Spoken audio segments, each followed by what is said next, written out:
আপনার YouTube shorts video viral করতে 4টি কৌশলই যথেষ্ট, আর কিচ্ছু লাগবে না আপনার শর্ট ভিডিও ভাইরাল করার জন্য। আমি ইউটিউবে বহুত ভিডিও দেখেছি ইউটিউব শর্ট ভিডিও কীভাবে ভাইরাল করতে হয়, ইউটিউব শর্ট ভিডিও কীভাবে রিচ করতে হয়, কিন্তু এই 4টি কৌশল আমি খুঁজে পাইনি, পাবও না, আপনারাও পাবেন না। আজকে যে 4টি কৌশল আপনাদের মাঝে আমি তুলে ধরবো, এই 4টি কৌশল যদি আপনি এখন অর্থাৎ আমার এই ভিডিওটা দেখার পরে গিয়ে একটা শর্ট বানিয়ে যদি আপনি অ্যাপ্লাই করেন, আমার বিশ্বাস আপনি এখনই এই ফলটা পাবেন, আপনার শর্টগুলো ভাইরালের সম্ভাবনা রয়েছে। যে 4টি কৌশল আমি ইউটিউবে আসলেই খুঁজে পাইনি একটা শর্টস ভিডিও ভাইরাল করার জন্য।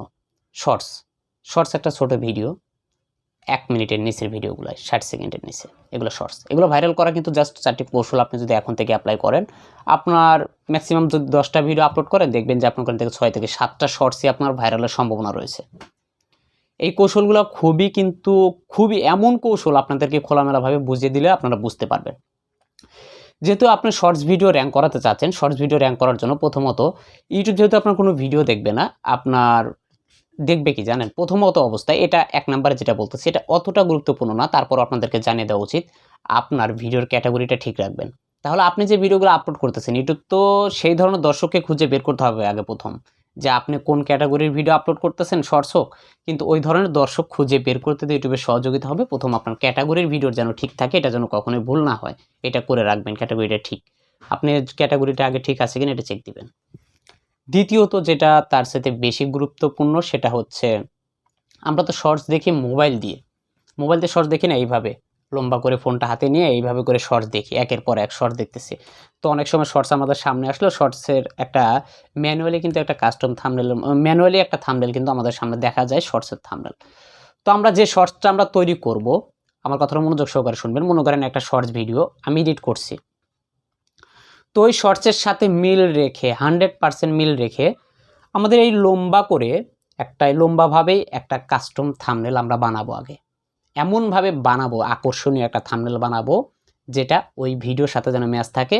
ওই ভিডিও এডিটিংয়ের সময় ওই শর্টসের সামনে আমরা দিয়ে শর্টটা মানে এক্সপোর্ট করে সেই শর্টটা আপলোড করব। এক্ষেত্রে আপনি যখন ভিডিওটা আপলোড করবেন শর্টসটা, ওই জায়গাটায় গিয়ে আপনি কাস্টম সিস্টেমে থাম্বনেল দেখাতে পারবেন।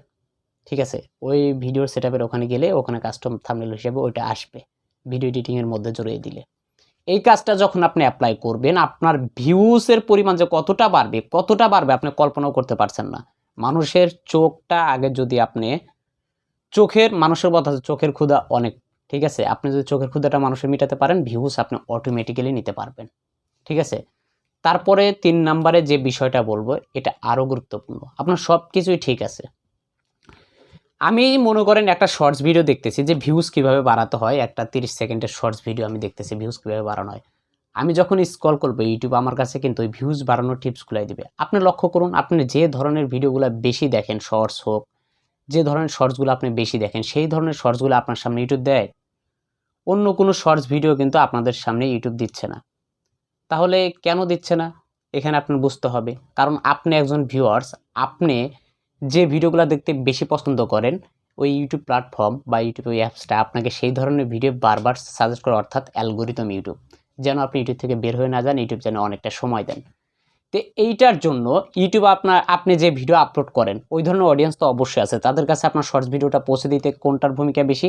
এক ক্যাটাগরি। দ্বিতীয়ত আপনার ওই শর্টসের টাইটেল, ইউটিউব তো আপনার ভিডিও দেখবে না, আপনার ভিডিওর টাইটেলে কি লিখেছেন ওই টাইটেলটাকে টার্গেট করে তারা ভিডিও আর একটা ভিডিওর কাছে নিয়ে যাবে।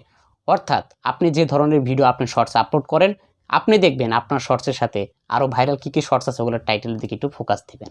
ঠিক আছে, 4 নাম্বার যেটা সর্বশেষ, এটা আরও গুরুত্বপূর্ণ।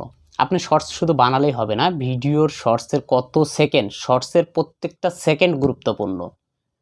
আপনি যে শর্টটা দিচ্ছেন শর্টসের প্রত্যেকটা সেকেন্ড গুরুত্বপূর্ণ। কেন বললাম? কেউ 5 সেকেন্ড দেখেও চলে যেতে পারে, কেউ 10 সেকেন্ড দেখেও চলে যেতে পারে, কেউ ফুল শর্টও দেখতে পারে। তাই শর্টটা মেক করার সময় ভাববেন যে আপনার শর্টসটা ভালো হচ্ছে কিনা। শর্টসটা ভালো করার পর তারপরে আরও জিনিস লক্ষ্য করবেন যে আপনার এই রিলেটেড যেগুলো শর্টস রয়েছে সেগুলোর কীরকম পরিমাণ তারা লেন্থ দিয়েছে, 40 সেকেন্ড, 30 সেকেন্ড নাকি 1 মিনিট। আপনি ওইগুলো মাথায় রেখে আপনি শর্টস ভিডিও এডিট করে আপনি শর্টস আপলোড করে দেখুন আপনি ফল পান কিনা। আমার বিশ্বাস আপনি 100% আগের তুলনায় প্রচুর শর্টের রিচ আপনি বেশি পাবেন। আর এই ভিডিও থেকে যদি একটু ভালো তথ্য পেয়ে থাকেন, ভালো লেগে থাকে, লাইক করতে ভুলবেন না এবং চ্যানেলে যদি নতুন হয়ে থাকেন সাবস্ক্রাইব কিন্তু অবশ্যই করবেন।